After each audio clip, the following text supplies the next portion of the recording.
লিটন কুমার দাসের হয়তো এমন পুরস্কার যতটা না বেশি আনন্দ দিয়েছে তার চাইতেও বেশি পুড়িয়েছে আক্ষেপে।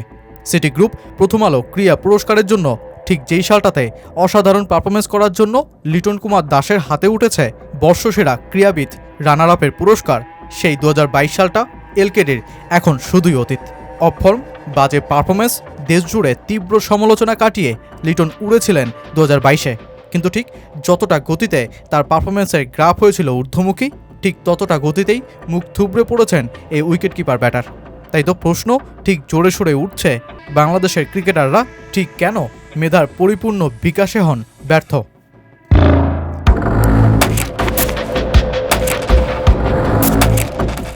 ক্রিকেটের প্রাণ নাকি সমর্থকরা। ময়দানে 11 জন খেললেও 22 গজের বাইরে সমর্থকরাই দলগুলোর আরেক বড় শক্তি। 2023 সালে লিটন বিএসপিএস স্পোর্টস অ্যাওয়ার্ডস 2022-এ বর্ষসেরা ক্রীড়াবিদ পুরস্কার হাতে তোলেন। ঠিক এক বছর পর 2022 সালের সেরা পারফরমেন্সের জন্যই রানার আপ পুরস্কার জিতলেও হচ্ছেন সমালোচিত। কারণটাও অবশ্য স্পষ্ট, তীব্র অফর্ম।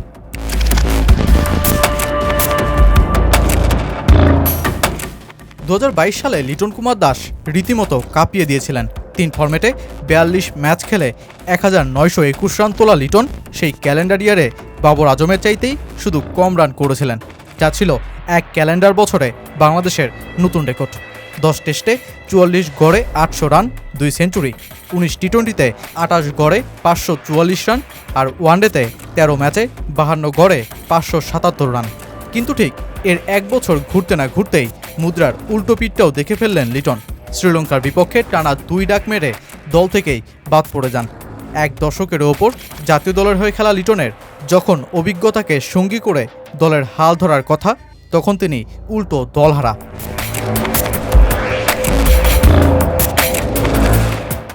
এবছর লিটন কুমার দাসের চিত্রটা এতটাই ভয়ঙ্কর যে তিনি নিজেকে হারিয়ে খুঁজছেন। সব মিলিয়ে 7 আন্তর্জাতিক ম্যাচে 110 রান করা এলকেডি সমর্থকদের করেছেন বারংবার হতাশ।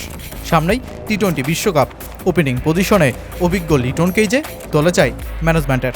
কিন্তু নতুন বলে বারংবার পরাস্ত হওয়া লিটন যে সেই ভরসাটুকু দিচ্ছেন না। তাই হয়তো মাঠের খেলার জন্য যে পুরস্কার তিনি পেয়েছেন, সেই মাঠের খেলার জন্যই তীব্র আক্ষেপে থাকা লিটনের সময়টাতে তার হাতে ওঠা এই পুরস্কার কষ্টটা আরও বাড়িয়েছে।